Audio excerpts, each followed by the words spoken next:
বিসমিল্লাহির রহমানির রহিম। খেয়াল করেন, আজকে আমাদের যে পাঠটা শুরু হবে সেটা হচ্ছে শাখস বিষয়ে। শাখস এটা নেই এমন কোনো ভাষা নেই, প্রত্যেক ভাষার মধ্যে এই শাখস জিনিসটা আছে, হয়তো নাম ভিন্ন কিন্তু কাজে কি, ঠিক আছে। শাখস মানে বাংলাতে বলা হয় পুরুষ। কি বলা হয়? পুরুষ। আর সেটাকে যদি আমরা ইংরেজিতে বলি তাহলে সেটাকে কী বলা হয়? পার্সন। আমি এই নামগুলো বলার অর্থ হচ্ছে আপনারা যেন জিনিসটার সাথে পরিচিত হন, কারণ এই পার্সন আমরা শাখস জিনিসটার নাম না শুনলেও পার্সন জিনিসটার নাম কিন্তু ঠিকই শুনেছেন, ঠিক আছে। বাংলাতে পুরুষ জিনিসের নাম শুনেছেন। দেখেন, বাংলায় যখন বলতেছি পুরুষ, এখানে মানে শুধু মানে পুরুষ মানে আমরা যে ছেলেরা আছে এরা উদ্দেশ্য না, ঠিক আছে। এই পুরুষ শব্দটা ব্যাকরণের পরিভাষা একটা পরিভাষা। পুরুষ মানে বোঝায় ব্যক্তি। কাকে বোঝায়? ব্যক্তিকে। এখানে পুরুষ শব্দের অর্থ হচ্ছে মূলত ব্যক্তি। তাহলে ব্যক্তি যখন বলা হবে, ব্যক্তি মানে এখানে পুরুষও থাকবে নারীও থাকবে, ঠিক আছে না? বুঝেন নাই? পুরুষও থাকবে নারীও থাকবে, কিংবা মনে করেন এখানে পুরুষও থাকবে নারীও থাকবে, আবার এই ব্যক্তির ভিতর পুরুষ নারী ছাড়া যেগুলা জড়বস্তু আছে সেগুলো অন্তর্ভুক্ত হবে। জড়বস্তু মানে যেগুলো প্রাণ নেই। আমার কথাটা আপনারা বুঝতেছেন? যেগুলো প্রাণ নেই সেগুলো কি হবে? অন্তর্ভুক্ত হবে। কথাটা বুঝে গেছে? তাহলে এখানে পুরুষ শব্দটা কোনো ছেলেকে বোঝানোর জন্য আসে নাই, বরং পুরুষ শব্দটা পৃথিবীতে যা যা অস্তিত্বের মধ্যে আছে, যা যা অস্তিত্বের মধ্যে, যেমন মনে করেন এখানে ডাস্টার, এটা অস্তিত্বের মধ্যে আছে না? কলম, এটা অস্তিত্বের মধ্যে আছে না? সবগুলো পুরুষের ভিতরে অন্তর্ভুক্ত হবে। বিষয়টা বুঝে গেছে? আর এটাকে আরবিতে বলেন, ফার্সিতে বলেন, উর্দুতে বলেন, ওখানে বলা হয় শাখস। সেম বিষয়, পার্সন সেম বিষয়, ঠিক আছে। এখানে আমাদের পৃথিবীতে যত কিছু অস্তিত্বশীল আছে সবগুলো এই শাখসের ভিতর, এই পুরুষের ভিতর, এই পার্সনের ভিতর অন্তর্ভুক্ত। বিষয়টা বুঝে গেছে? আপনি একটা ভাষা শিখলে তিনটা ভাষা সম্পর্কে আপনার শেখা হয়ে গেছে। বিষয়টা বুঝছেন? আচ্ছা, এখন দেখেন এই শাখস আরবিতে 3 ধরনের হবে। এটা শুধু আরবিতে না, ফার্সিতে না, উর্দুতে না, প্রত্যেক ভাষার মধ্যে শাখস কয় ধরনের? 3 ধরনের, ঠিক আছে। এক নম্বর হচ্ছে গায়েব। এটাকে ফার্সিতে আমরা কি বলবো? গয়েব। ফার্সি কি বলবো রে? গয়েব। এই গয়েন সম্পর্কে একটা কথা বলি আপনাদেরকে। এটাকে আমরা গয়েব বলতেছি না, এই গয়েনটার উচ্চারণ আমরা গেন পড়ছি নাকি না? কিন্তু কিছু কিছু ইরানিরা এটাকে খেইন পড়ে। খেইন কি পড়ে? খেইন পড়ে, ঠিক আছে। যেমন ওরা গয়েবে যারা খয়েব, খয়েব কব দিয়ে খয়েব এভাবে পড়ে, ঠিক আছে। কি পড়ে রে? খয়েব। তাহলে গয়েনকে খ পড়ে। আবার অনেক সময় এই কফ আছে না, কফ, কফকে গফ পড়ে। কফকে কি পড়ে? গফ পড়ে। বিষয়টা বুঝেন নাই? আমার কথাটা বুঝতেছেন? আমরা কফকে কি পড়ে? যেমন একটা শব্দ ফার্সিতে কহবে। কফি মানে কফি, কফি কফি, আমরা কফি খাই না? এক কফি কহবে, ঠিক আছে। এক কহবে এটাকে ফার্সির অনেক সময় গহবে বলে। কি বলে রে? গহবে, ঠিক আছে। মানে কফকে গফ করে বলে, গয়েনকে কফের মতো করে।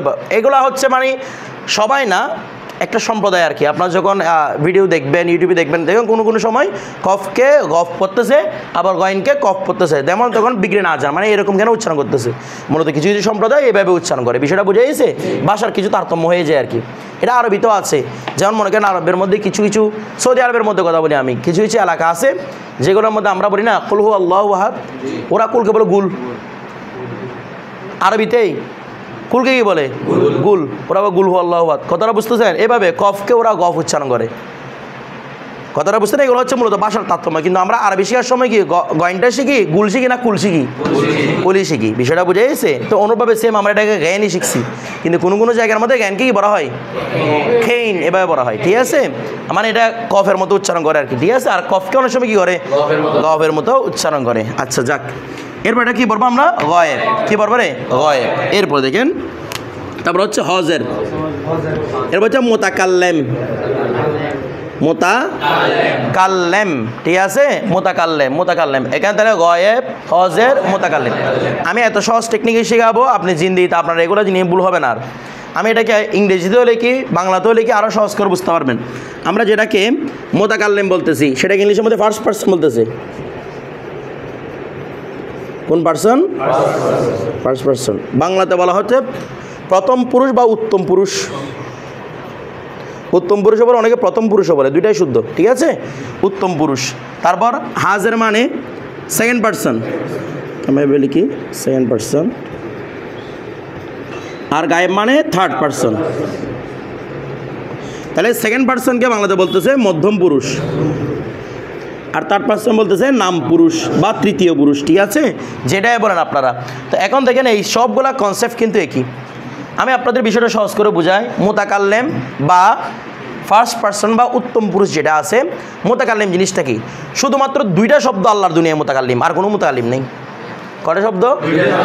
দুইটা শব্দের বাইরে আল্লাহর দুনিয়ায় কোনো মুতাকাল্লিম, একটা হচ্ছে আমি আর একটা হচ্ছে আমরা। বিষয়টা বোঝা গেছে? এই শুধু আমি আমরা হচ্ছে মুতাকাল্লিম। তাহলে এখানের মধ্যে আর দ্বিধাদ্বন্দ্ব হওয়ার কোনো কারণ আছে? এই দুইটা ছাড়া মুতাকাল্লিম আছে? পৃথিবীতে আমি আমরা ছাড়া কোনো মুতাকাল্লিম নেই। ক্লিয়ার? আচ্ছা, হাজের, এখানে এটা হিসাব করবেন না যে হাজের মানে উপস্থিত, উপস্থিত না। এখানে হাজের শব্দের অর্থ বাংলাতে উপস্থিত নয়। যদি কেউ আপনাকে জিজ্ঞেস করে যে শাখসের মধ্যে যে হাজের আছে এটা অর্থ কি, আপনি বলবেন মধ্যম পুরুষ। আপনি আমার উপস্থিত বলবেন না, বারবার বলতেছি। এ হাজের মানে কি হবে না? উপস্থিত হবে না। এ গায়েব মানে অনুপস্থিত হবে না, গায়েব মানে হবে নাম পুরুষ। বিষয়টা বুঝে গেছে? অর্থগুলো বলার সময় যদি উল্টা অনুপস্থিত এভাবে বলে ফেলেন, জামেলার মধ্যে পড়বেন। ঠিক আছে? আমি বারবার বলতেছি, এরপরে দেখা যাবে কয়েকজনে গায়েব মানে বলবে অনুপস্থিত। গায়েব মানে অনুপস্থিত নয়, কারণ গায়েব মানে নাম পুরুষ, হাজার মানে মধ্যম পুরুষ। ঠিক আছে? এভাবে বলবেন। তাহলে আমি আমরা হচ্ছি মুতাকাল্লিম, আর হাজার হচ্ছে তুমি তোমরা। এ তুমি তোমরার বাইরে কোনো হাজের নেই। তুমি তোমরার বাইরে কোনো হাজের, আপনি এগুলো সেকেন্ড পার্সন হিসেব করতে পারবেন। সেকেন্ড পার্সন যখন আমি হিসেব ইউ, ইউর বাইরে কোনো কি নেই, সেকেন্ড পার্সন নেই। ঠিক আছে? বাংলাতে তুমি তোমরা। বিষয়টা ক্লিয়ার? আচ্ছা, এরপরে গায়েব মানে নাম পুরুষ। তাহলে শব্দ কয়টা বললাম? আমি আমরা, তুমি তোমরা। কয়টা বললাম? চারটা। এই চারটার বাইরে আল্লাহর দুনিয়ায় যা আছে সব গায়েব। এটা আপনার সামনে থাকুক, আপনার বাইরে থাকুক, আপনার পিছনে থাকুক, আপনার মাথার উপর থাকুক, যেখানে থাকুক না কেন, এ আমি আমরা তুমি তোমরা এই চারটা শব্দের বাইরে যা আছে সব। যেমন ডাস্টারটা আমার সামনে উপস্থিত না? উপস্থিত কি না? আচ্ছা, ডাস্টার যে নামটা বললাম এটা আমি আমরা তুমি তোমার মধ্যে আছে, তাহলে গায়েব। এখন আপনি যদি বলেন গায়েব তো অনুপস্থিত, এটা তো আমার সামনে উপস্থিত। বিষয়টা বুঝতেছেন? তাহলে ডাস্টার শব্দটা কি হবে? গায়েব হবে। এটা হাজেরও নয়, মুতাকাল্লিমও নয়। কারণ কি বলবেন? যদি বলে কেন নয়, বলবেন এটা আমি আমরা তুমি তোমার মধ্যে নেই। ক্লিয়ার? তাহলে বলুন তো দেখি, কলম কেন কেন আমি আমরা তুমি তোমার মধ্যে নেই? বিষয়টা বোঝা গেছে? তারা মনে করো নাম আতিক, আতিকটা কেন? আমি আমরা তুমি, আমি আমরা তুমি তোমার মধ্যে যা থাকবে না সব কি গায়েব। তাহলে আমি আমরা তুমি তোমার মধ্যে নেই এরকম শব্দ আমরা খুঁজি। যেমন সে, এটা কি আমি আমরা তুমি তোমার মধ্যে আছে? তারা আছে? এটি। তারপর মনে করেন আমি যদি বলি জায়েদ আছে? নাই। তাহলে এই সমস্ত যা যা আমি আমরা তুমি তোমার মধ্যে থাকবে না, দুনিয়াতে অস্তিত্বশীলের মধ্যে আছে, সবগুলো কি হবে? গায়েব হয়। বিষয়টা ভুল হবে? আর ভুল হবে? ইংলিশের মধ্যেও সেম, আপনি এইভাবে বুঝবেন, বাংলাতেও এইভাবে বুঝবেন, একদম ইজি। তাহলে বিষয়টা ক্লিয়ার? আচ্ছা, তাহলে আছে গায়েব, হজের, মুতাকাল্লিম। গায়েব, হজের, মুতাকাল্লিম, এগুলো কি বলা হয়? শাখস বা পুরুষ। শাখস বা পুরুষ। বিষয়টা ক্লিয়ার সবার? আচ্ছা, এখন একটা বিষয় আসেন, দেখেন একটা বিষয়। আরবিতে যখন আমরা গায়েব লিখি, এটাকে এভাবে লেখা হয়, এটা আরবির তালিলের কারণে। ঠিক আছে? ফার্সি যখন লেখা হবে সেটাকে ইয়া দিয়ে লেখা হবে। ফার্সির মধ্যে তালিল টালিল কিছু নেই। আরবির মধ্যে আপনারা তালিল একটা জিনিস নাম শুনছেন না? শুনছেন? কে কে শুনেন? হাত তোলেন তো তালিল নামটা। বলে তালিল করে, এই নামটা কে শুনেন নাই? আসলে তো সবাই মোটামুটি শুনছেন। আরবির মধ্যে একটা তালিল আছে, কিন্তু ফার্সির মধ্যে এই ধরনের তালিলের কোনো রিলেটেড কোনো ভাষা নাই, এই জন্য এখানের মধ্যে ইয়ে দিয়ে লেখা হয়। ঠিক আছে? এখানে কেমন ছোটো হামজার, যেমন আপনার বর্ণমালার মধ্যে একটা হামজা পড়ছেন, কিন্তু আরবি পড়ার সময় হামজা একটা পড়েন না, কিন্তু ফার্সি বর্ণমালা পড়ার সময় কি হামজা পড়ছি না? কারণ এখানে হামজার ব্যবহারটা তেমন একটা প্রচলন নেই। বিষয়টা বুঝে গেছে? এই জন্য ইয়া দিয়ে লিখবেন। এরপর তাহলে আমরা হাজরে পড়ে ফেলছি, গায়েবও পড়ে ফেলছি, মুতাকাল্লিমও পড়ে ফেলেছি। এখন একটা বিষয় দেখেন, আমরা আরবি যখন পড়ি, আমরা আরবি কথা বারবার কেন টানতেছি? যদিও আপনাদেরকে এগুলো পড়াই নাই, কিন্তু টানার কথা এই কারণে হচ্ছে আপনারা দীর্ঘদিন ধরে এগুলো পরে পরে আসতেছেন বা দেখে দেখে আসতেছেন। আরবিতে টোটাল সিগা কয়টা বলে? 14টা। ঠিক আছে? 14টা, 18টা, 13টা, 11টা, এভাবে সিগা বলা হয়। ঠিক আছে? আমরা যেটা প্রচলিত সেটা বলি 14টা সিগা, নাকি না? কয়টা সিগা? দেখেন, সিগা নির্ভর করে এই শাখসের উপর। সিগা কয়টা হবে নির্ভর করে কার উপর? আমার কথাটা আপনারা বুঝতেছেন? সিগা একটা ভাষার মধ্যে সিগা কয়টা হবে সেটা নির্ভর করবে শাখসের উপর। শাখস যতটা, সিগাও ততটা। বিষয়টা বুঝে গেছে? ফার্সিতে সিগা কিন্তু 14টা না, মাত্র 6টা সিগা। কয়টা সিগা? কেন 6টা সিগা? এর কারণ আপনাদেরকে বলতেছি। দেখেন, প্রথম কথা হচ্ছে আমরা এটাকে এভাবে ভাগ করি। গায়েব আছে না? গায়েবের মধ্যে আমরা কি বলেছি? সে, তারা বলেছিলাম না? মানে আমি আমরা তুমি তোমরা বাইরে যা যা আছে সব কি গায়েব। তাহলে গায়েবের মধ্যে সে এটা গায়েব না, তারা এটা গায়েব না। তাহলে সে যদি গায়েব হয় সেটা কি এক বছর না বহু বছর? একথা আপনারা বুঝতেছেন। এক বছর মানে যেটা একটাকে বোঝাবে, বহু বছর মানে যেটাকে একের অধিক বোঝাবে। দেখেন ফার্সিতে কোনো দ্বিবচন নেই, ফার্সিতে কোনো, শুধু ফার্সিতে না আরবি ছাড়া আল্লাহর দুনিয়ায় কোনো ভাষার মধ্যে দ্বিবচন নামে কোনো কিছু নেই। একমাত্র আরবিতে কি আছে? তাসনিয়া তথা দ্বিবচন নামে একটা আছে। আর আল্লাহর দুনিয়ায় কোনো ভাষার মধ্যে কি নাই? দ্বিবচন নাই। ঠিক আছে, আপনি ইংলিশে পড়বেন সিঙ্গুলার নাম্বার প্লুরাল নাম্বার, বাংলাতে পড়বেন এক বচন বহু বচন। জিন্দিগিতে দ্বিবচনের নাম শুনছেন? হ্যাঁ, সিঙ্গুলার নাম্বার প্লুরাল নাম্বার পড়ছেন, এখানে একটা সেকেন্ড নাম্বার পড়ছেন নাই। তার মানে তাসনিয়া বলতে কোনো ভাষার মধ্যে কিছু নাই, শুধু কোথায় আছে? আরবিতে আছে। ঠিক আছে, তাহলে এখানে আমরা শুধু দুইটা ব্যবহার করবো, একটা হচ্ছে ওয়াহেদ আরটা হচ্ছে জাম। জামা বলবো না, জাম। ঠিক আছে, ফার্সিতে জাম, আরবিতে বলে জামা বলি, উর্দুতে বলে জামা বলি, কিন্তু ফার্সিতে হবে জাম, ওয়াহেদ জাম। ঠিক আছে, হাউজের মধ্যে সেম দুই প্রকার, ওয়াহেদ জাম। এরপর মধ্যে কালিমা কয় প্রকার? ওয়াহেদ জাম। ঠিক আছে না? কিন্তু আরবিতে হলে আমার একটা তসনিয়া বাড়াইতে হইতো নাকি না? এখানে একটা তসনিয়া বাড়তো, এখানে একটা তসনিয়া বাড়তো, এখানে একটা তসনিয়া বাড়তো। এখন কয়টা শিখা হয়েছে বলুন তো? একটা, দুইটা, তিনটা, চারটা, পাঁচটা, ছয়টা শিখা, তাই না? আরবিতে হলে কয়টা হয়ে যেত? 9টা। এখনো দেখেন না কয়টা হয়ে যেত? এটা সেকেন্ড কথা। আরেকটা বিষয় হচ্ছে ফার্সিতে কোনো মুজাক্কর মুয়ান্নাস আলাদা নাই। বিষয়টা এমন করে বলবেন না ফার্সিতে মুজাক্কর মুয়ান্নাস নাই, তোদেরকে বাড়াবাড়ি কিছু নাই, আছে তো নাকি নাই? আছে। তো দেখেন ফার্সিতে মুজাক্কর আছে, মুয়ান্নাস আছে, ঠিক আছে, কিন্তু যেটাই মুজাক্করের জন্য বাংলার মতো। আমি যদি বাংলাতে তুমি বলি, বলেন তো এটা পুরুষের জন্য না মহিলার জন্য? বলেন না, তুমিটা কি শুধু পুরুষের জন্য নাকি মহিলার জন্য? তাহলে বলছিলাম কি ফার্সিতে কোনো মুজাক্কর মুয়ান্নাসের জন্য আলাদা শব্দ নেই। এগুলো ফুল ইংলিশ এবং বাংলার মতো। বাংলাতে যেভাবে মুজাক্কর এবং মুয়ান্নাস বোঝার জন্য আলাদা কোনো শব্দ নাই, অনুরূপভাবে ফার্সিতেও মুজাক্কর মুয়ান্নাস বোঝানোর জন্য যদি এখানে মুজাক্কর বাড়তো তাহলে কয়টা হয়তো? দেখেন, একটা ওয়াহিদ মুজাক্কর হইতো, একটা তাসনিয়া মুজাক্কর হইতো, জামা মুজাক্কর হইতো, আবার ওয়াহিদ মুয়ান্নাস হইতো, তাসনিয়া মুয়ান্নাস হইতো, জামা মুয়ান্নাস। এভাবে বাড়তে বাড়তে মূলত 14টা শিখাটা বাড়ছে। আমরা তো আপনারা বুঝতেছেন 18টা 14টা যেভাবে হয় না সেগুলো সামনে পড়াবো আমরা। এভাবে শিখাগুলো বাড়ছে, নয়তো এতগুলো শিখা হতো না। তো দেখেন এখানে ওয়াহিদের জন্য মুজাক্কর মুয়ান্নাস শিখতে হবে, কারণ ফার্সি যেটাই মুজাক্করের জন্য সেটাই মুয়ান্নাসের জন্য। তো মাত্র শিখা হবে কয়টা? কিন্তু দেখেন এই 6টার ভিতর আরবির পুরো 14টাকে প্রকাশ করবে। 6টার ভিতরে আরবি 14টাকে, এটা বাংলাতে বলেন ইংরেজিতে বলেন এগুলোও আরবি 14টাকে প্রকাশ করতে পারবে। তবে শিখা মাত্র কয়টা? আমার কথাটা বুঝতেছেন? শিখা মাত্র কয়টা? 6টা। বিষয়টা ক্লিয়ার? আচ্ছা, এই ক্লিয়ার হলে আমরা সামনে শিখার দিকে চলে যাব। দেখেন এখন আমরা ফেল নিয়ে আলোচনা করব। গতকালকে মাসদার নিয়ে আলোচনা হয়েছিল না? মাসদার মানে কি বলেছিলাম? বাংলা অর্থ বলেন ক্রিয়া, ক্রিয়া মূল। ক্রিয়া মূল মানে কি? যেখান থেকে ক্রিয়া নির্গত হয় কিংবা ক্রিয়ার মূল রূপকেই বলা হয় ক্রিয়ামূল। মানে ক্রিয়াটা মূলত কি ছিল, অর্থাৎ ক্রিয়াটার মধ্যে ক্রিয়া কখন হবে রে? যখন তার সাথে কোনো কাল যুক্ত হবে, অতীত, বর্তমান, ভবিষ্যৎ, এগুলো ছাড়া কি ক্রিয়া হতে পারে? ওই কাল যুক্ত হওয়ার আগের সুরতটাকে বলা হয় ক্রিয়ামূল। একদম সহজ উত্তর। মানে কাল যুক্ত হওয়ার, অতীত, বর্তমান, ভবিষ্যৎ এগুলো যুক্ত হওয়ার আগের রূপকে কি বলা হচ্ছে? যদিও আমরা গতকালকে আলোচনা করেছিলাম, একটু রিপিট করি। যেমন মনে করেন খেয়েছিল, খাচ্ছে, খাবে, মূল। তাহলে খাওয়ার মধ্যে কোনো কাল আছে? নাই। তার মানে পালাচ্ছে, পালাচ্ছিল, পালাবে, পালানু, ওইখানে কি কোনো কাল আছে? তাহলে পালানুটা হচ্ছে মূলত ক্রিয়ামূল বা মাসদার। বিষয়টা ক্লিয়ার? সবাই বুঝছেন? শর্টকাটে বললে যে ক্রিয়ার সাথে কি জমানা বা কাল যুক্ত হওয়ার আগের সুরতকে কি বলা হয়? মাসদার বা ক্রিয়ামূল বলা হয়। সবাই বুঝছেন? আমি অনেকভাবে বোঝানোর ট্রাই করতেছি। দেখেন এরপরও যদি না পারেন কিছু করার থাকবে না। দেখেন এখন আসতেছি আমরা মাসদার থেকে, যেটা আমাদের মূল বিষয়। ক্রিয়ামূল যখন পাইছি এখন বের করতে হবে কি? ক্রিয়া, নাকি না?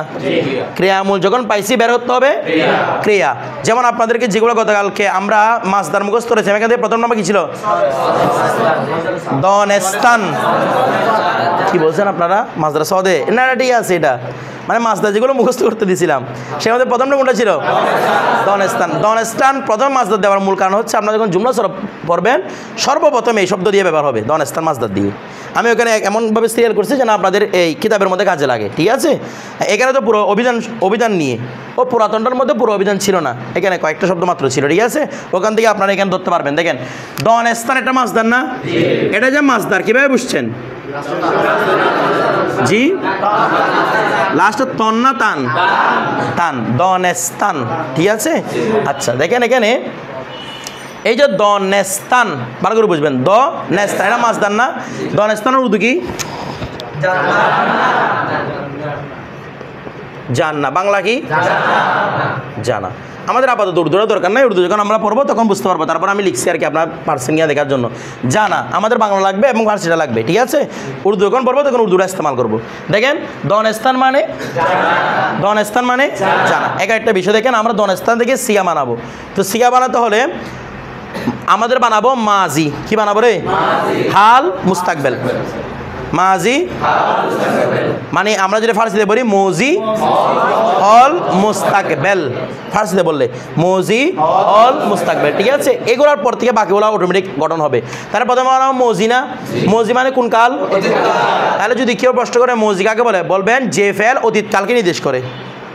যে ফেল, এগুলো ফেল না, যে ফেল অতীতকালকে নির্দেশ করবে সেটাকে কি বলা হয়? মজি। অনেক সময় আমরা মজি জিনিসটা বুঝি, যখন বলা যায় আচ্ছা মজির সংজ্ঞা দাও, তো হা করে তাকে তাকে কি দিব এটা বুঝতে পারি না, আর বিষয়টা বুঝেন নাই। মজির একটা ফেল না, তাহলে বলবেন যে ফেল অতীতকালকে নির্দেশ করে সেটাকে বলা হয় মজি বলা হয়। আচ্ছা এবার দেখেন আমরা মজি যখন গঠন করতে যাবো, প্রথমে একটা বিষয় বুঝতে হবে। মজি এটাকে আমরা ফার্সিতে 6 প্রকার বিভক্ত করবো। কয় প্রকারে? দেখেন যদিও বা যারা ফার্সি ভাষী আছে, কয়টা হইল? 5টা। যারা ফার্সি ভাষী আছে তারা এভাবে শিখে না, মানে মজি 6 প্রকার এভাবে শিখে না। আমরা কেন এভাবে শিখি? মূলত আমরা আপনাদেরকে আগে বলেছিলাম, আমরা এই বইটাকে এমনভাবে লিখেছি যেন আরবির সাথে বরাবর কি হয়ে যায়, খাবে খাবে মিলে যায়, ঠিক আছে? শব্দগুলো ওরা ব্যবহার করবে, মানে আহলে জুবান যারা ফার্সি রয়েছে শব্দগুলো ব্যবহার করে, তবে তারা এভাবে শিখে না, মানে মজি 6 প্রকার এভাবে শিখে না। এটা আমরা এখানে শিখি কেন? যেন কি হয়ে যায় আমাদের সাথে আরবির সাথে বরাবর মিলে যায়। বিষয়টা বুঝতে, এটা আরবিতেও নাই।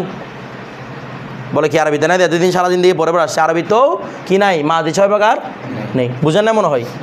আপনারা এমনি যেগুলো আমাদের ভারতবর্ষের মধ্যে লেখা হয়েছে, জুমলা সরফ মনে করেন, কিংবা মনে করেন নাসাবুস সরফ, যেগুলো প্রচলিত আছে এগুলোর মধ্যে দেখবেন মাদি 6 প্রকার।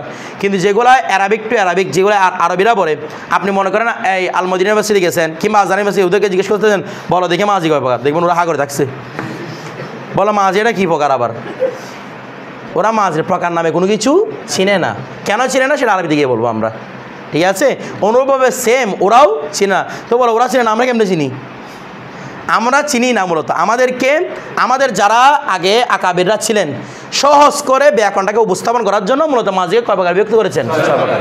নয়তো এরকম বাস্তবে এটা না আরবরা ব্যবহার করে, না ফরাসিরা ব্যবহার করে, না অন্য কোনো ভাষার ব্যক্তিরা ব্যবহার করে। বিষয়টা বুঝতেছেন?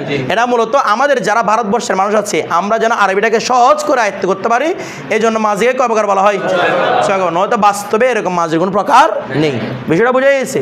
আচ্ছা এখন দেখেন, তাহলে দেখেন মাঝি কয় প্রকার বলছি? 6 প্রকার। এগুলো আপনার আগে পড়ছেন। এক নাম হচ্ছে মজিয়ে মুতলাক। মজিয়ে মুতলাক, এটাকে মজি পড়বো না মদি পড়বো? দত পড়বো না জত পড়বো? জত। কোন ভাষায়? ফার্সি ভাষায় কিংবা উর্দু ভাষায়। তাহলে মজিয়ে এভাবে পড়বেন, মজিয়ে, ঠিক আছে? ইয়ে নিচে যারা আছে, মজিয়ে মুতলাক। মজিয়ে 2 নম্বর মজিয়ে কারিব। করিব বলবেন নাকি কফের উচ্চারণ কি অ এরকম? কারিব, কাফের উপর যাবার না, কফ যাবার কা, সবগুলো উচ্চারণ তো কফ। কাফ যেটা বলি সেটার উচ্চারণও কি ফার্সিতে? কফ। তাহলে কি হবে? কারিব। কি হবে? কারিব। এরপরে বাইত, বইত না, উচ্চারণগুলো খেয়াল রাখবেন কেমন? ফার্সি ভাষাটা সবচেয়ে বেশি গুরুত্ব দিয়ে থাকে কিসের মধ্যে? উচ্চারণের মধ্যে, ঠিক আছে? 2টা জাতি সবচেয়ে বেশি উচ্চারণ গুরুত্ব দেয়। 2টা জাতি, একটা হচ্ছে ইংরেজরা আর একটা হচ্ছে ফার্সি ভাষীরা। উচ্চারণ সবচেয়ে বেশি গুরুত্ব দেয়, এই জন্য দুটার উচ্চারণ 12টা বাজায় দিয়েছি আমরা। বেশি গুরুত্ব দেয় ওরা, এই জন্য আমরা কী করে দিয়েছি? এই 2টার 12টা বাজায় দিয়েছি। কথাটা বুঝতেন? যেমন আমাদের তো এরকম, এখানে সাইকেল রাখা নিষেধ, দেখে দেখবেন সাইকেল কতগুলো লাইনে পুরো রাখছে। এখানে চিকা মারা নিষেধ, চিকা মারে পুরো রাখবে এখানে। কথাটা বুঝেন নাই? লেখা, হ্যাঁ বাস্তবে লেখাটা সব মুছে দেয় লাস্টে করে। পোস্টার লাগানো নিষেধ, এখানে বেশি করে কি লাগায় আরও পোস্টার। তো যে 2 ভাষীরা উচ্চারণ প্রতি বেশি গুরুত্ব দেয়, এই 2 ভাষার উচ্চারণ কী করে দিয়েছে? 12টা বাজে দিয়েছে আমাদের বাঙালিরা, আমরা সব পারি। দেখেন তাহলে মজিয়ে মুতলাক, কারিব, বাইত। এরপরে 4 নম্বর যে ইস্তেমরারি। আমরা বারবার একটা কথা বলি, ফার্সি লেখার সময় অ্যারাবিক ফন্টে লিখবেন। যেভাবে আরবি লেখেন সেভাবে কি লিখবেন? আপনারা যেমন ফার্সি যেখানে আপনারা বইটা দেখতেছেন পুরোপুরি আরবি লেখার মতো না, মূলত ফার্সি বর্তমানে লেখা হয় কিসের মতো? আরবির মতো, ঠিক আছে। এক সময় টানা টানা করে লেখা হইতো, এক সময় উর্দুর মতো। যেমন আমাদের জামের খানকা শরীফে যখন যাবেন দেখবেন এখানে কিছু শেয়ার লেখা আছে না, বেশিরভাগ সে কিন্তু ফার্সিতে, উর্দু তো আছে, বেশিরভাগ শেয়ার কিসে? ফার্সি। দেখবেন এগুলো সবগুলো সেম সিস্টেমে লেখা, ওগুলো মূলত পুরাতন ফার্সিতে ছিল। বর্তমান ফার্সিতে কীভাবে লেখা হয়? অ্যারাবিক ফন্টে লেখা হয়, ঠিক আছে। আপনারা গুগলে দেখবেন ফার্সি লেখা, দেখবেন ওখানে আসতে অ্যারাবিক ফন্টে আসবে, ঠিক আছে। তো দেখেন ইস্তেমরারি, এরপরে আসতে এহতেমলি, এহতেমলি, এরপর তামান্নয়, তামান্নয়, দুইটাই আদি হবে, কেমন? হামজা হবে না, তামান্নয়। তাহলে মজিয়ে মুতলাক, কারিব, বাইত, ইস্তেমরারি, এহতেমলি, তামান্নয়। বিষয়টা বুঝে গেছে? এই বিষয়টা আপনারা বুঝছেন? মজিয়ে মুতলাক, কারিব, বাইত, ইস্তেমরারি, এহতেমলি, তামান্নয়, এই বিষয়টা ক্লিয়ার সবার? আচ্ছা, এখন একটা বিষয় দেখেন, এই বিষয়গুলো ক্লিয়ার হলে এই সবগুলাকে আমরা দুই ভাগে ভাগ করবো। কয় ভাগে? একদম ইজি, আপনারা পড়েন না যেরকম না, মজিয়ে মুতলাকটা মারুফ মাজহুল, এটাও মানে বাইত মারুফ বাইত মাজহুল, এটাও ইস্তেমরারি মারুফ ইস্তেমরারি মাজহুল, এহতেমলি মারুফ এহতেমলি মাজহুল, তামান্নাই মারুফ তামান্নাই। কয় ভাগ হয়ে গেল এখন? এর মধ্যে 6 প্রকার, টোটাল কয় প্রকার হইল? 12 প্রকার, ঠিক আছে। আবার এই 12 প্রকারগুলোকে আমরা দুই ভাগে ভাগ করতে পারি, কিভাবে? ইসবাত, নফি, এগুলো পরে আসছেন না, একদম ইজি ব্যাপার, ঠিক আছে। তাহলে দেখেন তো, মাজিটা এই মারুফ মুতলাকটা করিব, সরি মারুফ মজহুল, করিবটা মারুফ মজহুল, বাইতটা মারুফ মজহুল, এভাবে সবগুলো মারুফ মজহুল না? আমরা সবগুলো প্রথমে মারুফ শিখে ফেলবো, মানে প্রথমে মুতলাক মারুফ, করিব মারুফ, বাইত মারুফ, ইস্তেমরারি মারুফ, এহতেমলি মারুফ, তামান্নাই মারুফ, একদম সবগুলো একসাথে শিখে ফেলবো, একদম ইজি ফার্সি শিখাগুলো। দেখেন ফার্সি ভাষার ব্যাকরণটা এত বেশি সহজ, মানে আপনাকে শয়তানা যদি সব কিছু বলাই দেয়, এই ব্যাকরণ বলাতে পারবে না, যদি আপনি ভালো করে একটু পড়েন। বলাইতে পারবে না, এই জন্য যদি নাও পড়েন বলাইতে পারবে না। আর বলার জন্য তাকে মুখস্থ করতে, আপনি মুখস্থ করেন নাই, বলার জন্য তাকে মুখস্থ করতে হবে না। এই জন্য দেখেন সবচেয়ে সহজ ব্যাকরণ, কিন্তু মনে রাখতে পারে সবচেয়ে কম। ব্যাকরণ সবচেয়ে সহজ, এখানে কিছুই নাই। ফার্সিতে মাত্র একটাই কায়দা, সেটা হচ্ছে শুধুমাত্র আমি আপনাদের একটা উসুল বলি, ফার্সির একটা কায়দা, সেটা হচ্ছে কি, ফার্সিতে জের দিলে কেন দিলেন, না দিলে কেন দেন নাই, শেষ। এই একটা কথা নিয়ে পুরো ফার্সি ভাষা, জির দিলে কেন দিলেন, না দিলে কেন দেন নাই, শেষ পুরো ফার্সি ভাষা। আরবিতে কতক্ষণ জবর দেন, কতক্ষণ জের দেন, কতক্ষণ ভেজ দেন, কতক্ষণ ওয়াও দেন, কতক্ষণ আলিফ দেন, কতক্ষণ ইয়া দেন, কত রকমের কথা। সাকিন দিচ্ছেন কেন, সেটা রোদুল আছে আবার, বিষয়টা বুঝেন না মনে, অনেক লম্বা কাজ, এটা আপনি আরবিটা পরে শেষ করতে পারবেন না, কিন্তু ফার্সি ভাষার ব্যাকরণটা একদম সীমাবদ্ধ। বিষয়টা বুঝতেছেন? এখানে কায়দাও সহজ। এরপর দেখেন, তাহলে আমরা সবগুলো প্রথমে কি বর্ণনা করবো বলছি? মারুফ। দেখেন একদম ইজি, কায়দাগুলো আপনারা নিজে পড়লে বুঝতে পারবেন, ওরা এগুলো তো ইজি, আমাদেরকে কি জন্য দিয়েছেন দেখেন। প্রথমে আমরা করবো মুতলাক মারুফ, তাই না? সবগুলো আগে কি শিখবো বলছিলাম? মারুফ, মুতলাক মারুফ। এমনি এটাকে ফার্সিতে বললে এভাবে পড়তে হবে, মজিয়ে মুতলাকে মারুফ, মুতলক না, লক কাকে করবেন? লাক, ঠিক আছে। মজিয়ে মুতলাকে মারুফ, এভাবে পড়তে হয়, ঠিক আছে। মুতলাকে মারুফ, এভাবে মুতলাকে মারুফ, মজিয়ে মুতলাকে মারুফ, ঠিক আছে, মনে থাকবে। মজিয়ে, এখানে আমরা জির কেন দিচ্ছি, ওই যে বললাম না, জির দিলে কেন দিলাম, না দিলে কেন দিই নাই, দলিল আছে না, সামনে দলিলগুলো আসবে। দেখেন মুতলাকে মারুফ, এখন আমরা মুতলাক মারুফ গঠন করবো। প্রথম আমরা অর্থটা বুঝি, মুতলাক মানে সাধারণ, তাহলে মজিয়ে মুতলাক মানে সাধারণ অতীত। কি অতীত? একদম ইজি, বলা সাধারণ অতীত জিনিসটা কি? আবার সাধারণ অতীত বলা হয় যেটা করিব না, বৈধ না, ইস্তেমারি না, এহতেমারি, তামান্নিয়া না, এটা হচ্ছে কি বিষয়টা বুঝতেছে একদম ইজি করে, যেটা মুতলাক করিব না, বৈধ। যেমন মনে করেন করিব মানে নিকটবর্তী, আমি এগুলো আপনাদের মুখে মুখে বলি, করিব মানে বাইত মানে দূরবর্তী, এগুলো আপনারা পড়ছেন আগে। ইস্তেমরারি মানে চলমান, এহতেমালি মানে সম্ভাবনাময়, ঠিক আছে। তামান্নাই মানে আকাঙ্ক্ষা সূচক। তাহলে যেটার মধ্যে, যে মাঝির মধ্যে না নিকটবর্তী কথা আছে, না দূরবর্তীর কথা আছে, না চলমানতার কথা আছে, না কোনো সম্ভাবনার কথা আছে, না কোনো আশা বা আকাঙ্ক্ষার কথা আছে, সেটা হচ্ছে মাঝি মুতলাক। মানে এগুলোর মধ্যে কিছুই নাই, বাকি 5 প্রকারের কিছু নাই, সেটা হচ্ছে কি মজিয়ে মুতলাক। বিষয়টা ক্লিয়ার? আচ্ছা, মারুফ মানে এখানে কি জানা আছে? কর্তাটা উল্লেখ আছে বা কর্তাটা জানা আছে, ঠিক আছে। আচ্ছা, এবার দেখেন আমরা মজি মুতলাকটা কিভাবে গঠন করব। আচ্ছা বলুন তো, মাসদার চেনার উপায় কি? শেষে তন কে জানা বলেন আবার, দান বা তান, কিন্তু মাসদার মূল চিহ্ন কোনটা? আচ্ছা মাজদারটা ইসিম না ফেল? এগুলো আপনারা বুঝতেছেন? মাজদা ইসিম না ফেল? তাহলে এখন আমরা করতেছি ইসিম না ফেল? এখন করতেছি কি? মজি যেটা করতেছি মজি মুতলাক মারুফ, এটা কি ফেল না ইসিম? আচ্ছা আমি যখন ফেলে চলে যাব, ইসিম থেকে যদি ফেলে চলে যাই, তাহলে আমি কি ইসিমের কোনো আলামত রাখতে পারবো? কথাটা বুঝেন নাই? যেন মনে করেন একজন ছেলেকে ট্রান্সজেন্ডার করছে, তাহলে ছেলে যেটা আলামত আছে সেটা রাখতে পারবে? দাড়িগুলো কাটতে হবে না, এগুলো অটোমেটিক চলে যাবে। কিন্তু যেটা মূল আলামত সেটাকে যদি একবার ফেলে দিতে পারেন, তাইলে সেটা অনেক ট্রান্সজেন্ডার হয়ে যায়। ঠিক আছে? তো অনুরূপভাবে সেম আমি যখন ইসিম থেকে ফেলে দিয়ে যাব, সর্বপ্রথম ইসিমের যে আলামতটা ছিল সেটা কি করে দিব? ইসিমের আলামত কোনটা ছিল? নুন। মাসদার নুন নাকি তান পুরোটা ফেলে দিব? আরে তান তো চেনার উপায়, আমরা গতকালকে পার্থক্য বলছিলাম না? একটা বিষয় হচ্ছে চেনার উপায়, আর একটা হচ্ছে মূল আলামত। তুমি বুঝতেছো? কি বুঝতেছো তুমি? একটা হচ্ছে চেনার উপায়, আরটা হচ্ছে মূল আলামত। তাহলে আমি যখন মৌজিয়ে মুতলাক মারুফ করব, ফার্স্ট কাজ কি হবে? মূল আলামত কোনটা? নুনটাকে ফেলে দেন, মৌজিয়ে মুতলাক মারুফ গঠন হয়ে গেছে। তাহলে কি হবে? দনেস্ত। একদম ইজি না? হয়ে গেছে। শুধু কি কাজ করছি? নুনটাকে ফেলে দিছি। ঠিক আছে? তাহলে কি হয়ে গেছে? দনেস্ত। ঠিক আছে? এখন দেখেন দনেস্ত কি হয়ে গেছে? দনেস্ত। এখন আমরা এখানে সিগা কয়টা বলছিলাম? যদি কেউ প্রশ্ন করে ফার্স্টে সিগা 6টা, এখানে কেন বলবেন? বলবেন শাখস 6টা। এই জন্য শাখস কয়টা? বলে এখানে মুজাক্কার মুনাস আলাদা নাই, তাসনিয়া নাই, তো হবে কয়টা? আমি মুজাক্কার মুনাস বাদ দিলাম, তাসনিয়া বাদ দিলাম, এখানে 6টা বাইরে আর করার কোনো উপায় আছে? কোনো উপায় নেই। ঠিক আছে? যেন সিগা কয়টা? 6টা। এবার আমরা একটু রূপান্তরগুলো দেখি, তারপর আমরা সিগারও নির্ধারণ করবো। ঠিক আছে? প্রথমে হবে দনেস্ত, এরভাবে দনেস্তান্ত। দনেস্তান্ত মানে নুন দাল যুক্ত করবেন। ঠিক আছে? এগুলো মুখস্থ করার দরকার নাই, পড়তে পড়তে অনেক মুখ দিয়ে চলে আসবে, মুখস্থ করলে পারবেন না। দনেস্তান্ত। প্রথমে এটা পড়েন না, দনেস্তান্ত। আচ্ছা, এরপরে দনেস্তি। অনেকে এটা দনেস্তে পড়ে, দনেস্তে না, দনেস্তি। ঠিক আছে? ইয়াই মারুফ না, ই উচ্চারণ, যেমন জিরের পরে ইয়াই মারুফ, ই উচ্চারণ, দনেস্তি। এরপরে দনেস্তিত। এখানে দেখেন এটা দনেস্তিত আছে না? মানে কেন আধুনিক উচ্চারণটা দরকার? আমরা যখন এক সময় পড়ছিলাম, আমরা তো পুরাতন ফার্সিটাই পড়ছি, তো এখন এটা দনেস্তিত যখন লেখা হয়তো ফ্যাঁসে পড়ে দিতাম, এটা কি দনেস্তেত না দনেস্তিত? কেউ বলতো তেত, কেউ বলতো তিত, কোনটা এক্সাক্ট উচ্চারণ কেউ বুঝতো না। এটা তার লাস্টে বলতে বলো যে কোনো একটা বললে হয়ে যাবে। এটা বলতে কি রে? দনেস্তিত, তেত নয়, কারণ এখানে ইয়ে মজুরের কোনো ব্যবহার নেই। দনেস্তিত। এরপরে দনেস্তাম। এরপর হচ্ছে দনেস্তিম। তেম না, আবার তেম বলতেছু, দনেস্তিম। তাহলে আমরা এভাবে বলবো দনেস্ত, দনেস্তাম, দনেস্তি, দনেস্তিত, দনেস্তাম, দনেস্তিম।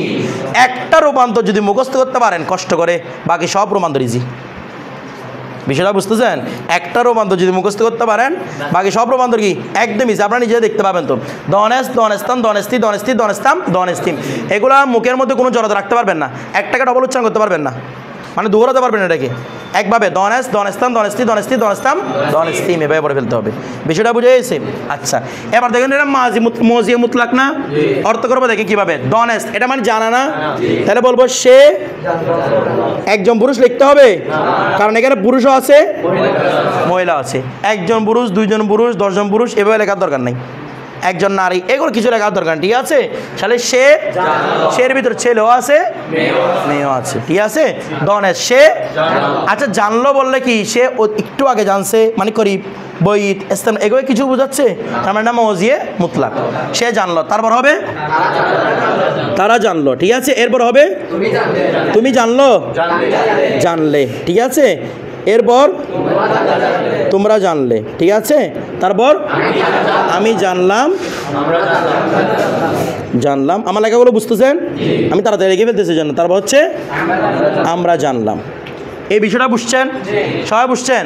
আচ্ছা, এবার দেখেন তো, এই যে আমরা দনেস্ত মানে সে জানলো, তারা জানলো, তুমি জানলে, তোমরা জানলে, আমি জানলাম, আমরা জানলাম লিখলাম, এই যে লিখলাম একটা বিষয় দেখেন তো, সিগা ধরার জন্য এটা মুখস্থ করতে হয় না। আচ্ছা বলেন তো, সে থাকলে কোন সিগা হয়? এটা বুঝলাম। গায়েব না হাজার না মুতাকাল্লিম? এটা কি এক বছর না বহু বছর? তাহলে সিগা হবে ওয়াহেদ গায়েব। এখানে মুজাক্কর টুজাক্কর কিচ্ছু নাই, বারবার বলতেছি। ওয়াহেদ মুজাক্কর গায়েব বলবেন না, ওয়াহেদ গায়েব। ওয়াহেদ এখানে মুজাক্করও আছে মুয়ান্নাস আছে, ঠিক আছে? ওয়াহেদ গায়েব। এরপরটা কি হবে? জাম গায়েব, জামা নয়, জাম গায়েব। এরপর তুমিটা কি হাজের না? এক বছর না বহু বচন? এক বচন, বহু বচন, ওয়াহেদ হাজের। তারপর হবে জম না জাম, এটা জাবান না, জাম হাজের। এরপর ওয়াহেদ, আমিটা মুতাকাল্লিম না, তাহলে ওয়াহেদ মুতাকাল্লিম। এরপরটা হবে জাম মুতাকাল্লিম। এবার বিষয়টা বুঝছেন তো? সেগুলোকে মুখস্থ করার দরকার আছে? আপনি, আমি, আমরা, তুমি, তোমরা দেখে অটোমেটিক বুঝে যাবেন, ঠিক আছে? কালকে আমি জিজ্ঞেস করবো আপনাদেরকে, দেখেন বলেন দনেস্তি কোন সিগার অর্থ বলেন। কথাটা বুঝেন নাই? আপনি তখন বলতে হবে দনেস্তি ওয়াহেদ হাজের সিগা, অর্থ হবে তুমি জানলে, এভাবে বলতে হবে। বিষয়টা বুঝে গেছে? এগুলো বারবার কয়েকবার রিপিট করে বললে একদম ইজি। বিষয়টা বুঝতেছেন?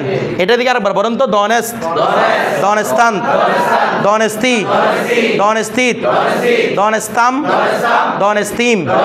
বিষয়টা বুঝে গেছে? এবার দেখেন বাকিগুলো গঠন করবে একদম ইজি তরিকায়। এখন কি হবে? কারিব, আবার বলে করিব, আবার এটা কলকল করতেছু। কারিব একদম সিম্পল উচ্চারণ, ঠিক আছে? করিব, এভাবে কফটাকে সিল্লা টিল্লাই এগুলো এরকম বলতে হবে, ঠিক আছে? মজিয়ে কারিবে, কারিবে, কারিবে মারুফ, ঠিক আছে? আচ্ছা, মজিয়ে কারিবে মারুফ। দেখেন এখন মজিয়ে কারিব আছে না, সেম ম্যাডাম মজিয়ে মুতলাক থেকে হবে। কার থেকে? বলছিলাম না একটা শিখলে বাকি সব ইজি, শুধু একটা বিষয় মনে রাখতে হবে, মজিয়ে করিবে একটা আলামত আছে, সেটা হচ্ছে হে আস্ত। নাম কি?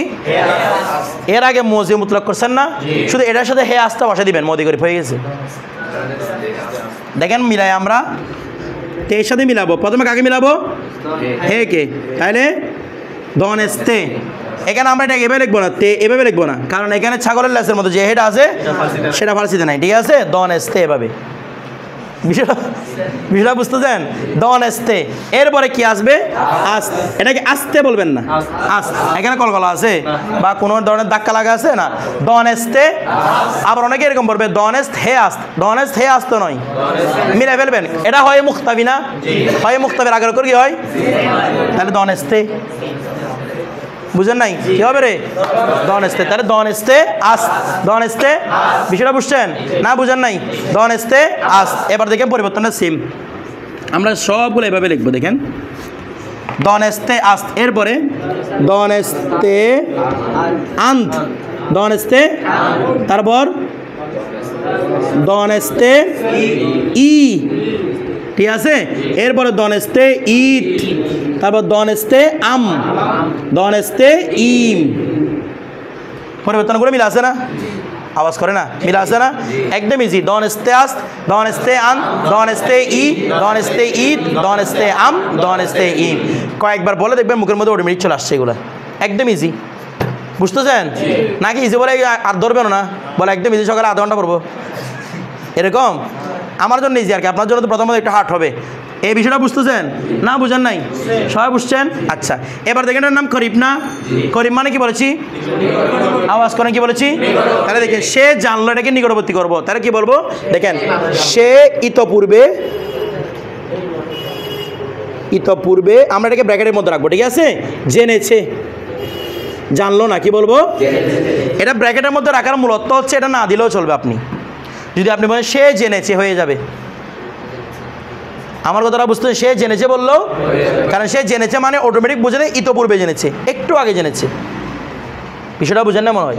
যেটা ইংলিশের মধ্যে আপনারা প্রেজেন্ট পারফেক্ট টেন্সেরটা বলেন না, একটু আগে হয়েছে কাজটা, এটাই মূলত প্রেজেন্ট পারফেক্ট টেন্স। কথাটা বুঝতে না? পাস্ট পারফেক্ট টেন্স, ঠিক আছে?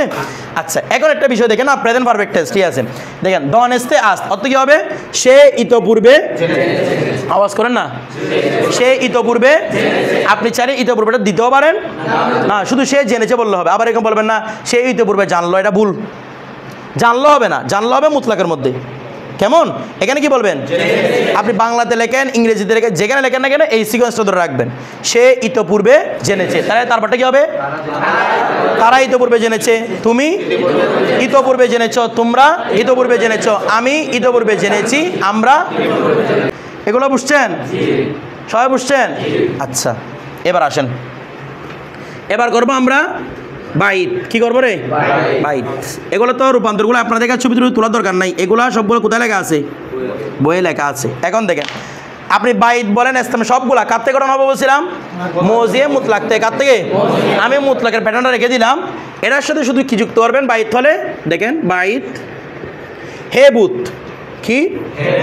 এটা বুফত পড়বেন না, এটাকে বুফাতে পড়া যায় না?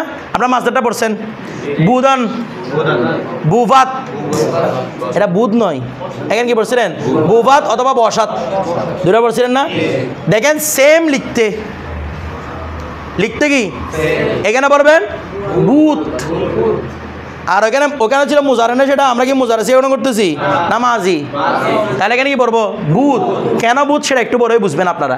হে বুত কি পড়বেন? হে বুফত পড়বেন না বুথ পড়বেন? হে বুথ পড়বেন, বুথ পড়বেন, ঠিক আছে। হে বুথ, তাহলে দনেস্তে বুথ। এবার রূপান্তর করেন দনেস্তে বুদান্ত। এরপর বলেন বুদি, তারপর বুদিত, তারপর বুদাম, এরপর দানেস্তে বুদিম। রূপান্তরগুলো কি আছে? একদম সহজ, ঠিক আছে। দনেস্তে বুধ, দনেস্তে বুদাম, দনেস্তে বুদি, দনেস্তে বুদিত, দনেস্তে বুদাম, দনেস্তে বুদিম। বিষয়টা ক্লিয়ার? আচ্ছা, এবার দেখেন আমরা বাংলায় কীভাবে লিখব। সে অনেক পূর্বে জেনেছিল। অনেক পূর্বটা রাখার অর্থ হচ্ছে এ অনেক পূর্বেটা না দিলেও চলবে। সে জেনেছিল বললো অটোমেটিক দূরবর্তী বোঝাচ্ছে না? সেটা বুঝতেছেন? সে অনেক পূর্বে, যে আপাতত আপনারা অনেক পূর্বটা দিয়েও বলবেন, কারণ এটা বললে আপনাদের জন্য সহজ হয়ে যাবে। সে অনেক পূর্বে জেনেছিল, তারা, তুমি, তারপর তোমরা অনেক পূর্বে জেনেছিলে, আমি, আমরা।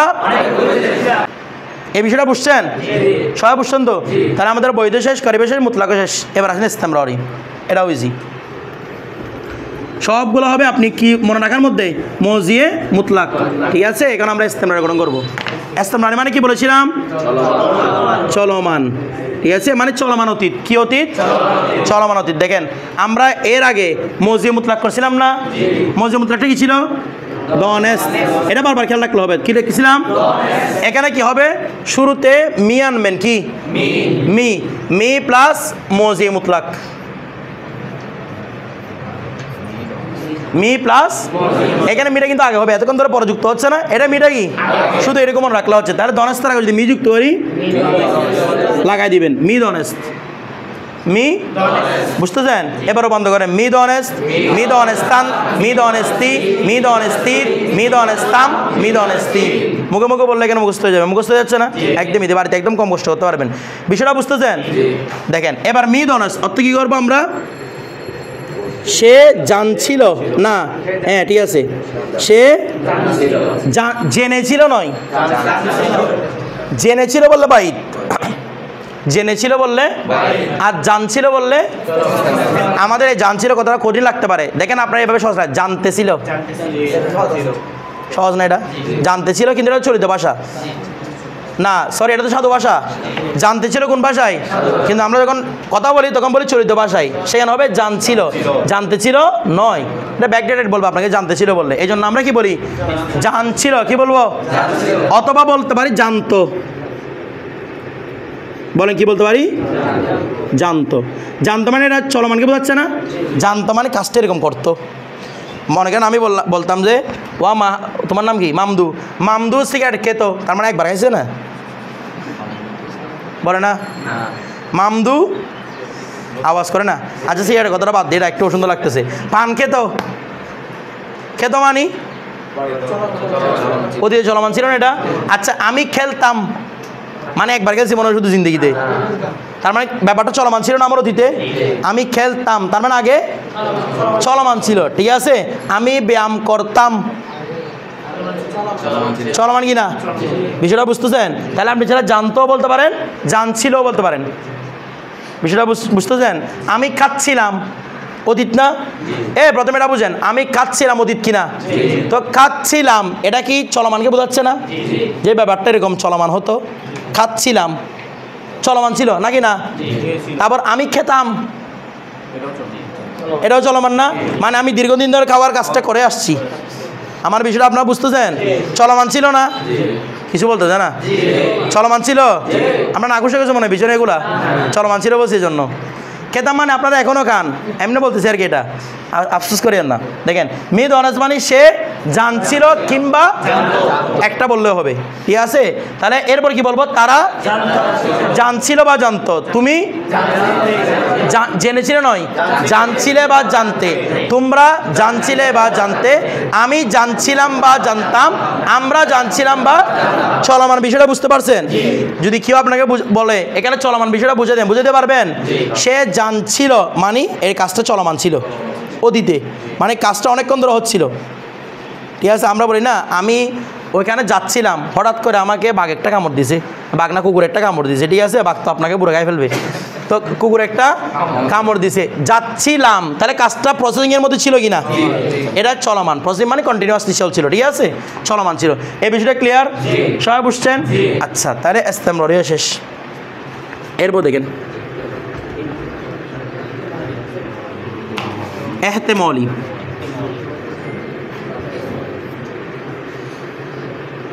এহতেমালি মানে হচ্ছে সম্ভাবনা। কি সম্ভাবনা মানে কি বুঝেন রে? মানে সন্দেহ, কাজটা ঘটতেও পারে না ঘটতে পারে, সন্দেহ করি না?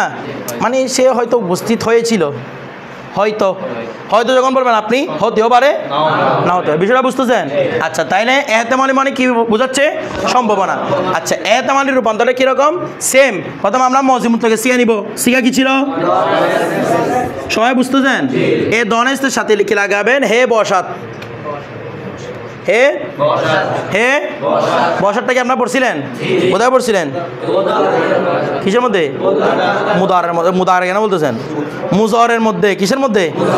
মুজরের মধ্যে, ঠিক আছে? হে বসাতটা পড়ছিলাম না? বলো তো মুজার সিগারেট এখানে কি জানছে মাদির মধ্যে? এটা একটু পরে উত্তর দিব। আমরা সবগুলো লজিক্যালি বর্ণনা করবো, লজিক ছাড়া গুণা ছাড়বো না। এখানে কি বলতেছি আমরা? হে হে হে বসাত, নাকি এটাকে মুজারের সাথে মিলে যাবেন? বস্ত এরকম পড়বেন? বলো তো ওটাকে বুয়াদের সাথে মিলে যাচ্ছে, এই যারা বুধ পড়ছিলেন, নাকি এটাকে বস্ত এরকম পড়বো? এখানে বস্ত পড়ার কোনো সুযোগ নেই। এটা কি পড়বেন? হে বসাত, হে বসাত। তাহলে দনেস্তের সাথে হে বসাত লাগান, দনেস্তে বসাত, ঠিক আছে? দনেস্তে বসাত রূপান্তরটা একটু খেয়াল করেন। দনেস্তে বসাত এর পড়তে হবে দনেস্তে বসান্ত। একটু বিষয় একটা পরিবর্তন লক্ষ্য করতেছেন? কি পরিবর্তন? ও দাল একটা, এটা নাই। বসাদের মধ্যে দাল একটা ছিল না? এটা দেখা যাচ্ছে। হওয়া দরকার ছিল বসাদান্ত না? এরকম দরকার ছিল বসাদান্ত। উচ্চারণ কঠিন লাগে বসাদানটা? বসানটা সহজ লাগে নাকি বসাদানটা সহজ লাগে? বসান না? আপাতত সহজ যেটা লাগতে সেটা পড়েন, কিন্তু এটার একটা কারণ আছে, কারণটা সামনে বলবো। তাহলে দনেস্তে বসাত, দনেস্তে, তারপর হবে দনেস্তে বসি, ঠিক আছে? তারপর দনেস্তে বসিত। এরপর কি হবে বলুন তো? দনেস্তে বসাম, দনেস্তে বসি, ঠিক আছে? একদম রূপান্তর ইজি। দনেস্তে বসা, দনেস্তে বসাম, দনেস্তে বসি, দনেস্তে বসিত, দনেস্তে বসাম, দনেস্তে বসি। বিষয়টা ক্লিয়ার?